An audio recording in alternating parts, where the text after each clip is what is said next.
ओम शांति। 25 अप्रैल 2024। आज की मुरली।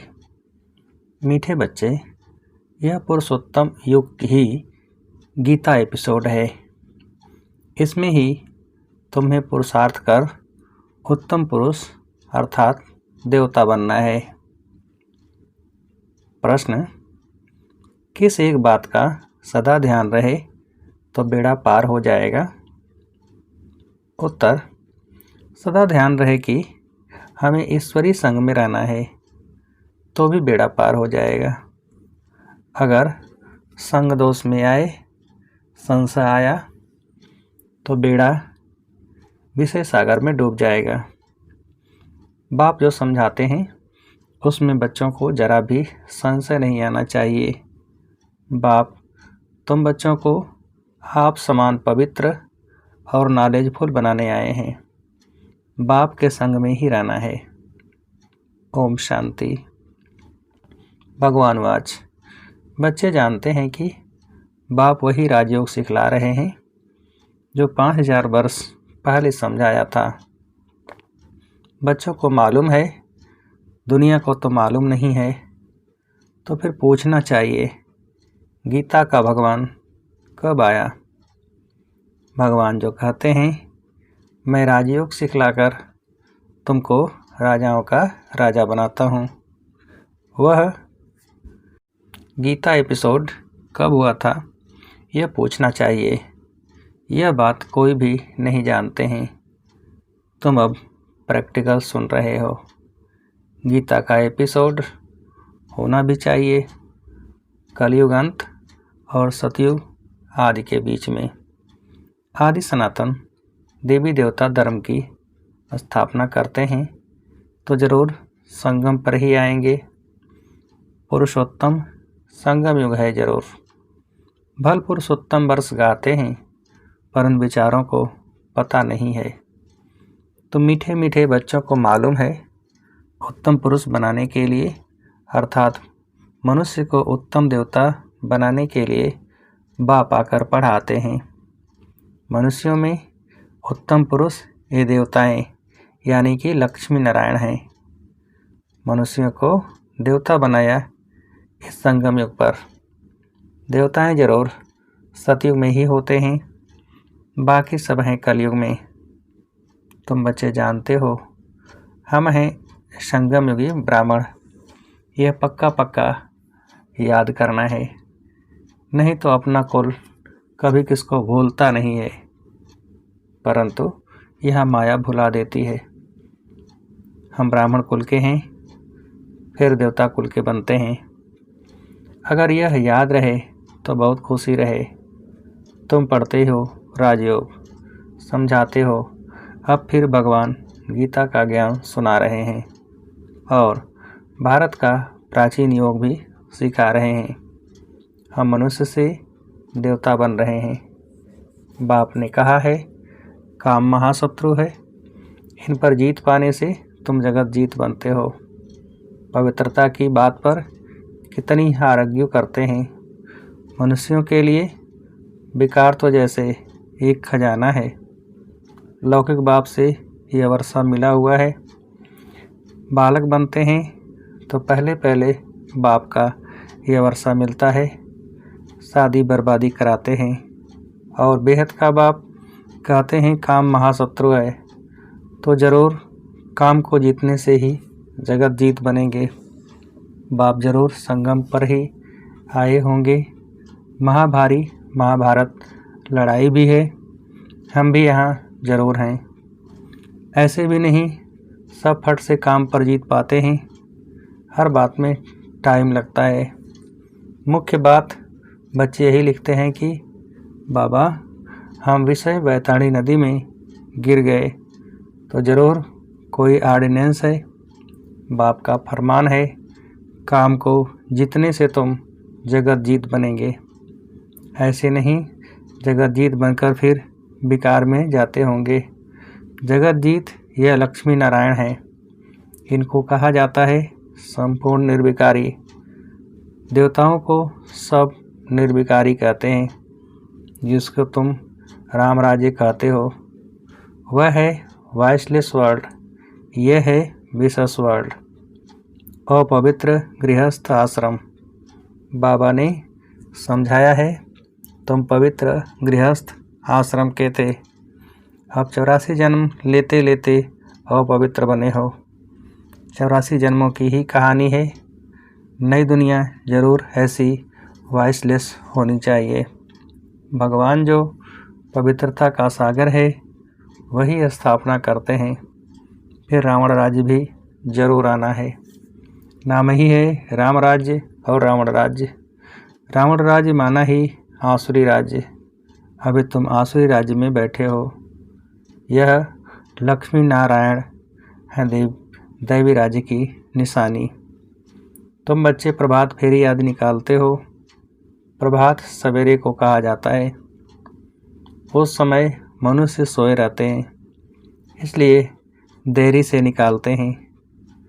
प्रदर्शनी भी अच्छी तब हो जब वहाँ सेंटर भी हो, जहाँ आकर समझें कि काम महाशत्रु है, इस पर जीत पाने से जगत जीत बनेंगे।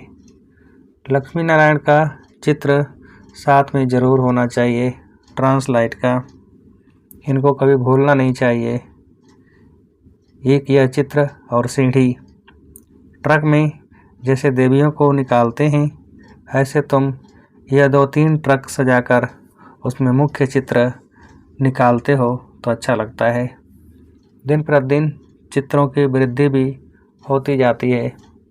तुम्हारा ज्ञान वृद्धि को पाता रहता है। बच्चों की भी वृद्धि होती जाती है। उसमें गरीब साहूकार सब आ जाते हैं।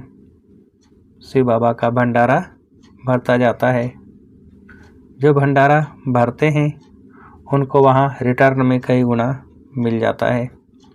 तब बाप कहते हैं, मीठे मीठे बच्चों, तुम हो पद्मा पदम पति बनने वाले, सो भी 21 जन्मों के लिए। बाबा खुद कहते हैं, तुम जगत का मालिक बन जाएंगे 21 पीढ़ी। मैं खुद डायरेक्ट आया हूँ, तुम्हारे लिए हथेली पर बहिश्त लाया हूँ। जैसे बच्चा जब पैदा होता है तो बाप का वर्षा उनकी हथेली पर ही है। बाप कहेंगे, यह घर बार आदि सब कुछ तुम्हारा है। बेहद का बाप भी कहते हैं, तुम जो मेरे बनते हो तो स्वर्ग की बादशाही तुम्हारे लिए है। 21 पीढ़ी, क्योंकि तुम काल पर जीत पा लेते हो, इसलिए बाप को महाकाल कहते हैं। महाकाल कोई मारने वाला नहीं है, उनकी तो महिमा की जाती है। समझते हैं भगवान ने यमदूत भेज मंगा लिया, ऐसी कोई बात है नहीं। ये सब है भक्ति मार्ग की बातें। बाप कहते हैं, मैं कालों का काल हूँ। पहाड़ी लोग महाकाल को भी बहुत मानते हैं। महाकाल के मंदिर भी हैं, ऐसे झंडियाँ लगा देते हैं। तो बाप बैठ बच्चों को समझाते हैं, यह भी समझते हो कि राइट बात है। बाप को याद करने से ही जन्म जन्मांतर के विकर्म भस्म होते हैं, तो उसका प्रचार करना चाहिए। कुंभ के मेले आदि बहुत लगते हैं। स्नान करने का भी बहुत महत्व बताया है। अब तुम बच्चों को यह ज्ञान अमृत 5000 वर्ष के बाद मिलता है। वास्तव में इसका अमृत नाम है नहीं, यह तो पढ़ाई है। यह सब हैं भक्ति मार्ग के नाम। अमृत नाम सुनकर चित्रों में पानी दिखाया है। बाप कहते हैं, मैं तुमको राजयोग सिखलाता हूँ। पढ़ाई से ही ऊंच पद मिलता है, सो भी मैं पढ़ाता हूँ। भगवान का कोई ऐसा सजा हुआ रूप तो है नहीं, यह तो बाप इसमें आकर पढ़ाते हैं। पढ़ाकर आत्माओं को आप समान बनाते हैं। खुद लक्ष्मी नारायण थोड़े ही हैं जो आप समान बनाएंगे। आत्मा पढ़ती है, उनको आप समान नॉलेजफुल बनाते हैं। ऐसे नहीं भगवान भगवती बनाते हैं। उन्होंने श्री कृष्ण को दिखाया है वह कैसे पढ़ाएंगे। सतयुग में पतित थोड़े ही होते हैं, श्री कृष्ण तो होता ही है सतयुग में। फिर कभी भी श्री कृष्ण को तुम नहीं देखेंगे।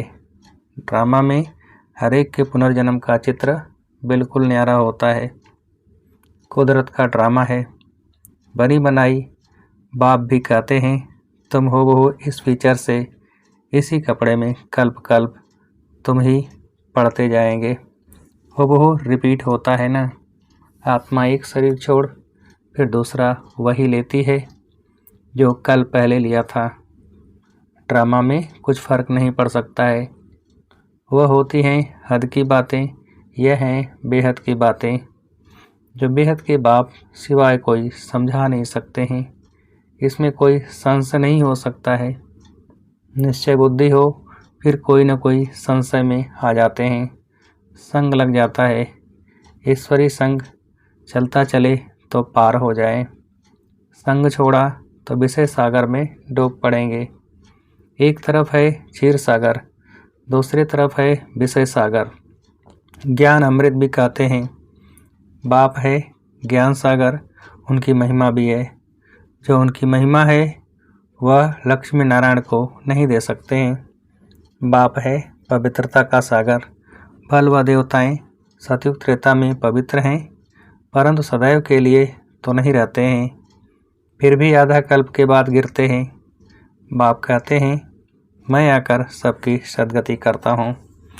सद्गति दाता मैं एक हूँ, तुम सद्गति में जाते हो। फिर यह बातें ही नहीं होती। अब तुम बच्चे सम्मुख बैठे हो, तुम भी शिव बाबा से पढ़कर टीचर बने हो। मुख्य प्रिंसिपल वह है। तुम आते भी उनके पास हो, कहते हैं हम शिव बाबा के पास आए हैं। अरे वह तो निराकार है। हाँ वह आते हैं इनके तन में, इसलिए कहते हैं बाप दादा के पास जाते हैं। यह बाबा है उनका रथ, जिस पर उनकी सवारी है। उनको रथ घोड़ा अश्व भी कहते हैं। इस पर भी एक कथा है। दक्ष प्रजापिता ने यज्ञ रचा, कहानी लिख दी है, परंतु ऐसे तो है नहीं। शिव भगवान आज मैं तब आता हूँ जब भारत में अति धर्म ग्लानि होती है। गीतावादी भल कहते हैं यदा यदा ही, परंतु अर्थ नहीं समझते हैं। तुम्हारा यह बहुत छोटा झाड़ है, इनको तूफान भी लगते हैं। नया झाड़ है ना, फिर यह फाउंडेशन भी है। इतने अनेक धर्मों के बीच में एक आदि सनातन देवी देवता धर्म का सैपलिंग लगाते हैं। कितनी मेहनत है, औरों को मेहनत नहीं लगती है, वह ऊपर से आते रहते हैं। यहाँ तो जो सतयुग त्रेता में आने वाले हैं उन्हों की आत्माएं बैठ पड़ती हैं। जो पतित हैं उनको पावन देवता बनाने के लिए बाप बैठ पढ़ाते हैं। गीता तो यह भी बहुत पढ़ते थे, जैसे अब आत्माओं को याद कर दृष्टि दी जाती है तो पाप कट जाए। भक्ति मार्ग में फिर गीता के आगे जल रख कर बैठ पढ़ते हैं। समझते हैं पितरों का उद्धार होगा, इसलिए पितरों को याद करते हैं। भक्ति में गीता का बहुत मान रखते थे। अरे बाबा कोई कम भक्त था क्या? रामायण आदि सब पढ़ते थे। बहुत खुशी होती थी। वह सब पास्ट हो गया। अब बाप कहते हैं बीती को चितो नहीं, बुद्धि से सब निकाल दो। बाबा ने स्थापना, विनाश और राजधानी का साक्षात्कार कराया तो अब पक्का हो गया। यह सब खलास होना है, यह पता नहीं था। बाबा ने समझा यह सब होगा। देरी थोड़ी ही है, हम जाकर फलाना राजा बनूंगा। पता नहीं बाबा क्या क्या समझते रहते थे। तुम बच्चे जानते हो बाबा की प्रवेशता कैसे हुई? यह बातें मनुष्य नहीं जानते हैं। ब्रह्मा, विष्णु, शंकर का नाम तो लेते हैं, परंतु इन तीनों में से भगवान किस में प्रवेश करते हैं अर्थ नहीं जानते। वो लोग विष्णु का नाम लेते हैं। अब वह तो हैं देवता, वह कैसे पढ़ाएंगे? बाबा खुद बतलाते हैं मैं इनमें प्रवेश करता हूँ। इसलिए दिखाया है ब्रह्मा द्वारा स्थापना, वह पालना और वह विनाश। ये बड़ी समझने की बातें हैं। भगवान वाच, मैं तुमको राजयोग सिखलाता हूँ। वह भगवान कब आया जो राजयोग सिखलाया और राजाई पद दिलाया? यह अभी तुम समझते हो। 84 जन्मों का राज भी समझाया है, पूज्य पुजारी का भी समझाया है। विश्व में शांति का राज्य इन लक्ष्मी नारायण का था ना, जो सारी दुनिया चाहती है। जब लक्ष्मी नारायण का राज्य था तो उस समय सब शांति धाम में थे। अब हम श्रीमत पर यह कार्य कर रहे हैं, अनेक बार किया है और करते रहेंगे। यह भी जानते हैं कोर्टों में कोई निकलेगा, देवी देवता धर्म वालों को ही टच होगा। भारत की ही बात है, जो इस कुल के होंगे वह निकल रहे हैं और निकलते रहेंगे। जैसे तुम निकले हो वैसे और प्रजा भी बनती रहेगी। जो अच्छा पढ़ते वह अच्छा पद पाते हैं। मुख्य है ज्ञान योग। योग के लिए भी ज्ञान चाहिए, फिर पावर हाउस के साथ योग चाहिए।